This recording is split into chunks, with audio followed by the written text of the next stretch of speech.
और इन्हां दी दूसरी टैस्टमनी इन्हां दी हीलिंग दी इन्हां दी अपनी टैस्टमनी आ ओह ਇਹ ਜਦੋਂ ਵੀ ਦੱਸਦੇ ਕਹਿੰਦੇ ਕਿ ਜਦੋਂ ਵੀ ਉੱਚੀ ਆਵਾਜ਼ ਦੇ ਵਿੱਚ ਬੋਲਦੇ ਸੀਗੇ ਔਰ ਇਹਨਾਂ ਨੂੰ ਖੰਘ ਆ ਜਾਂਦੀ ਸੀ ਈਵਨ ਜਦੋਂ ਵਰਸ਼ਿਪ ਵੀ ਉੱਚੀ ਆਵਾਜ਼ ਦੇ ਵਿੱਚ ਇੱਥੇ ਕਰਦੇ ਹੁੰਦੇ ਸੀਗੇ ਤੇ ਇਹਨਾਂ ਨੂੰ ਖੰਘ ਆ ਜਾਂਦੀ ਹੁੰਦੀ ਸੀਗੀ ਔਰ ਇਹ ਦੱਸਦੇ ਕਹਿੰਦੇ ਕਿ ਧਿਆਨ ਨਾਲ ਸੁਣਿਓ ਹਾਂ ਆਰਾਮ ਨਾਲ ਦੱਸੋ ਹਾਂਜੀ ਅਕਤੂਬਰ 15 ਤਰੀਕ ਨੂੰ ਮੀਟਿੰਗ ਸੀਗੀ ਔਰ ਇਹ ਉਸ ਮੀਟਿੰਗ ਦੇ ਵਿੱਚ ਆਏ ਇੱਥੇ ਚਰਚ ਦੇ ਵਿੱਚ ਆਏ ਹਾਂਜੀ ਅਕਤੂਬਰ 15 ਵਾਲੀ ਮੀਟਿੰਗ ਦੇ ਵਿੱਚ ਪਿਛਲੇ ਤੋਂ ਪਿਛਲੇ ਸੰਡੇ ਹਾਂਜੀ ਇਹ ਵਰਸ਼ਿਪ ਕਰ ਰਹੇ ਸੀਗੇ ਔਰ ਇਹ ਬੈਠੇ ਹੋਏ ਸੀਗੇ ਔਰ ਇਹਨਾਂ ਨੂੰ ਇਦਾਂ ਲੱਗਾ ਕਿ ਜਿੱਦਾਂ ਅੱਖਾਂ ਇਹਨਾਂ ਦੀਆਂ ਬੰਦ ਸੀਗੀਆਂ ਵਰਸ਼ਿਪ ਕਰ ਰਹੇ ਸੀਗੇ ਇਹਨਾਂ ਨੂੰ ਇਦਾਂ ਲੱਗਾ ਜਿੱਦਾਂ ਤੁਸੀਂ ਆਏ ਤੁਸੀਂ 3 ਵਾਰੀ ਇਹਨਾਂ ਦੇ ਸਿਰ ਦੇ ਉੱਤੇ ਹੱਥ ਮਾਰਿਆ ਔਰ ਇੱਕ ਵਾਰੀ ਉਂਗਲੀ ਨਾਲ ਗਲੇ ਨੂੰ ਟੱਚ ਕੀਤਾ ਹੈ ਨਾ ਇਹਨਾਂ ਨੇ ਲਾਈਕ ਆਪਣੇ ਆਪ ਨੂੰ ਟੈਸਟ ਕੀਤਾ ਕਿ ਮੈਂ ਦੇਖਾਂ ਕਿ ਤੁਸੀਂ ਆਏ ਆ ਪਰ ਤੁਸੀਂ ਇੱਥੇ ਸੀਗੇ ਵੀ ਨਹੀਂ ਪਰ ਇਹਨਾਂ ਨੂੰ ਇਦਾਂ ਲੱਗਾ ਕਿ ਜਿੱਦਾਂ ਤੁਸੀਂ ਆਏ ਔਰ ਤੁਸੀਂ 3 ਵਾਰੀ ਇਹਨਾਂ ਦੇ ਸਿਰ ਦੇ ਉੱਤੇ ਹੱਥ ਲਗਾਇਆ ਔਰ ਇੱਕ ਵਾਰੀ ਇਹਨਾਂ ਦੀ ਉਂਗਲੀ ਆਪਣੀ ਉਂਗਲੀ ਦੇ ਨਾਲ ਇਹਨਾਂ ਦੇ ਗਲੇ ਨੂੰ ਟੱਚ ਕੀਤਾ ਇਹਨਾਂ ਨੇ ਦੇਖਿਆ ਕਿ ਤੁਸੀਂ ਅਜੇ ਤੱਕ ਆਏ ਵੀ ਨਹੀਂ ਸੀਗੇ ਇਹਨਾਂ ਨੂੰ ਪਤਾ ਲੱਗਾ ਕਿ ਹੋਲੀ ਸਪਿਰਿਟ ਨੇ ਮੈਨੂੰ ਇੱਥੇ ਟੱਚ ਕੀਤਾ ਆ ਔਰ ਇਹ ਦੱਸਦੇ ਉਸ ਤੋਂ ਬਾਅਦ ਹੀ ਇਹਨਾਂ ਨੇ ਗਾਣਾ ਵੀ ਸ਼ੁਰੂ ਕੀਤਾ ਉਸ ਦਿਨ ਤੋਂ ਬਾਅਦ ਇਹ ਉੱਚੀ ਬੋਲ ਵੀ ਰਿਹਾ ਸਾਰਾ ਕੁਝ ਕਰ ਰਿਹਾ ਇਹਨਾਂ ਨੂੰ ਕੋਈ ਵੀ ਕਫ ਨਹੀਂ ਆ ਰਹੀ ਆ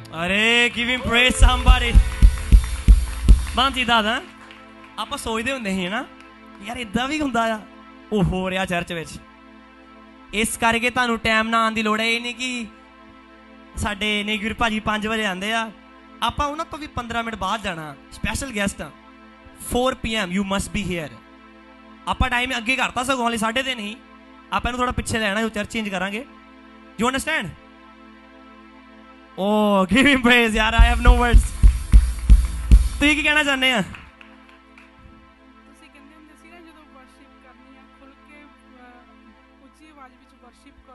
ਝੂਮ ਕੇ ਕਰੋ ਹਨਾ ਮੈਂ ਕੋਸ਼ਿਸ਼ ਕਰਦੀ ਸੀਗੀ ਪਰ ਮੇਰੇ ਕੋਲ ਜਦੋਂ ਜ਼ਿਆਦਾ ਉੱਚੀ ਬੋਲਦੀ ਸੀਗੀ ਮੇਰੇ ਕੋਲ ਬੋਲ ਨਹੀਂ ਸੀ ਹੁੰਦਾ ਖੁੱਲ ਕੇ ਮੇਰੇ ਕੋਲ ਜਿੱਦਾਂ ਹਾਲੇਲੂਇਆ ਵੀ ਨਹੀਂ ਕਹਿ ਹੁੰਦਾ ਸੀਗਾ ਤੇ ਮੇਰੇ ਗਲੇ 'ਚ ਕੁਝ ਇਹਦਾ ਚੁੱਪ ਜਾਂਦਾ ਸੀਗਾ ਤੇ ਉਹਦੇ ਨਾਲ ਮੈਨੂੰ ਖਾਂਸੀ ਸ਼ੁਰੂ ਹੋ ਜਾਂਦੀ ਸੀ ਤੂੰ ਚੈੱਕ ਚੁੱਕ ਨਹੀਂ ਕਰਾਇਆ ਕੁਝ ਇਦਾਂ ਕਿ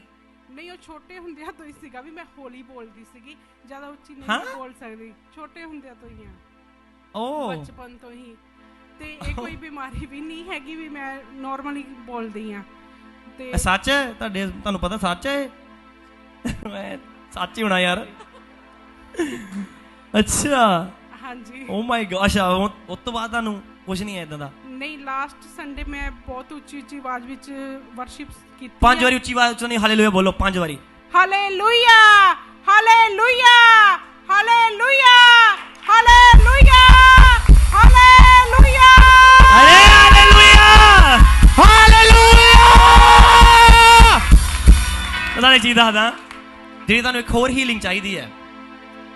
ਠੀਕ ਹੈ ਮੈਂ ਨਾਮ ਨਹੀਂ ਲੈਣਾ ਉਹਦਾ ਪਰ ਤੁਹਾਨੂੰ ਪਤਾ ਕਾਹਦੀ ਹੀਲਿੰਗ ਚਾਹੀਦੀ ਹੈ ਤੁਹਾਨੂੰ ਹਾਂਜੀ ਤੁਹਾਡੀ ਪ੍ਰਾਈਵੇਟ ਇਸ਼ੂ ਹੈ ਹਾਂਜੀ ਅੱਜ ਤੋਂ ਤੁਸੀਂ ਹੀਲਡ ਹੈ